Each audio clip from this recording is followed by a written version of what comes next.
košov na oboch stranách. Verme, že sa to trochu rozbehne. Davis Smith bude páliť za 3 body. Ťažká strela cez Cowhilla, ale je presná. Davis.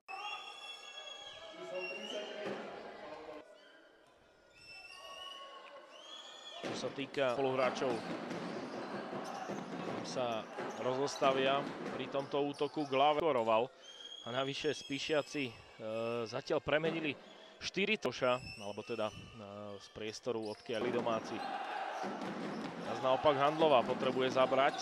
Kadaši netrúfol si, ešte sa zbaví lopty v prospech Smitha, ktorý odpovedá rovnako mincov.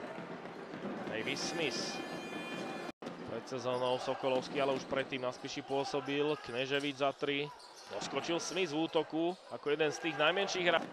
Dragoviča, proti nemu je nízky Cowhill, ale ten ho nepustil až tak hlboko pod kôš. A z rovnaké v prvom polčase.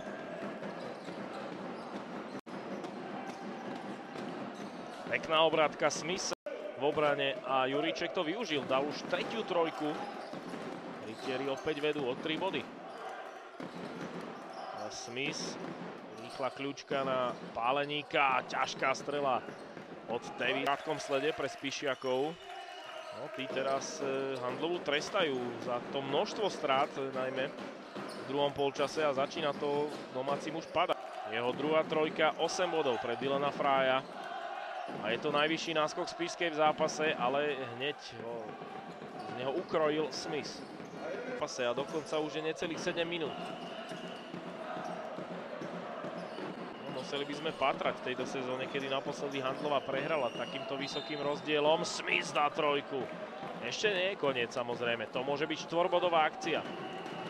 Z Cowhilla, ten za každým rozhadzuje rukami, keď dopadne na palubovku. To faul nebol a Glover dáva 2 body. Páleník prestrčí loptu na Juríčka. Ten si neporadil z ľahkej pozície. A Smith už strieli dopredu. Davis Smith a skočil Valent. Ešte Nenad Miloševič vyháňa svojich dopredu. Zápas pokračuje. Smith a jeho nájazd. Pekný kôž o dosku.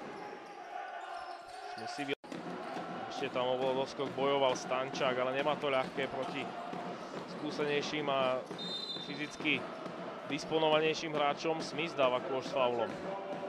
Tak ešte aspoň kozmeticky Handlová upraví tú prehru. Smith si vylepší štatistiky. 29 bodov. A 8 doskokov, ešte aj 4 asistencie. Ale čo je to Handlovej platné?